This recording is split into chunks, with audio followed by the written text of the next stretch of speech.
السلام علیکم ناظرین انسان پیدائشی طور پر اپنی سوچ میں جستجو رکھتا ہے اور اپنے آس پاس دیکھتا ہے اور یہ سوچتا ہے کہ ایسا کیوں ہوتا ہے کہ جو لوگ بظاہر بہت اچھے ہیں لیکن وہ دنیاوی طور پر برے حال میں رہ رہے ہیں اور مصائب اور تکالیف میں بھی گھرے ہوئے ہیں، اور دوسری طرف جو لوگ برے ہیں اور وہ اچھے حالوں میں زندگی گزار رہے ہیں، خوشحال بھی ہیں اور مزے سے زندگی گزار رہے ہیں، ان کو نہ کوئی غم ہے اور نہ کسی چیز کی کمی ہے۔ تو ایک عام انسان کو یہ چیز بہت پریشان کرتی ہے۔ تو اشفاق صاحب کہتے ہیں کہ ہمیں بھی یہ چیز ہمیشہ سے پریشان کرتی رہی، ہم ہمیشہ سوچتے تھے کہ ایسا کیوں ہوتا ہے۔ آپ کو پتہ ہے کہ انسان کی فطرت میں ایک تجسس ہے اور وہ اسے مجبور کرتا ہے کہ وہ سوچے کہ ایسا کیوں ہے، ایسا کیوں ہوتا ہے۔ تو اشفاق صاحب اس کیوں کا سوال لے کر اپنے بزرگوں کے پاس گئے،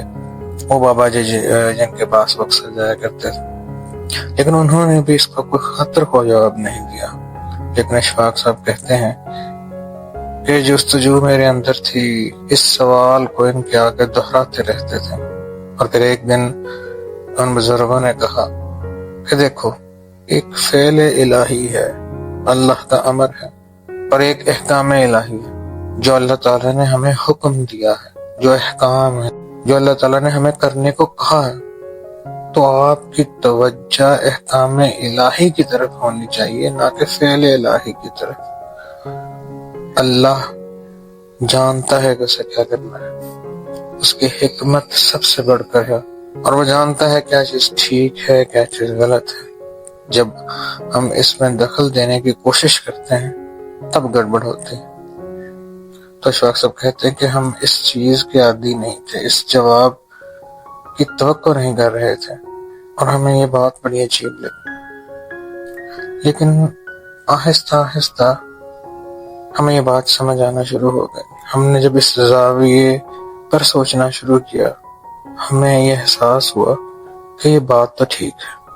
ہم نعوذ باللہ شاید اپنے اس رویہ سے اللہ تعالیٰ کی حاکمیت پر نعوذ باللہ انجانے میں سوال اٹھانے کی کوشش کرتے ہیں۔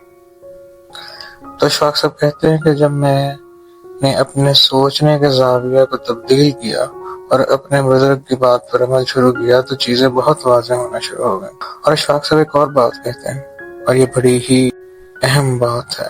وہ کہتے ہیں کہ ہم نے بزرگوں سے سنا ہے کہ اگر انسان چاہتا ہے کہ وہ فعل الہی، اللہ کے امر کو سمجھ جائے، تو اس کا ایک ہی طریقہ ہے کہ انسان احکام الہی کے اندر پورے کا پورا داخل ہو جائے۔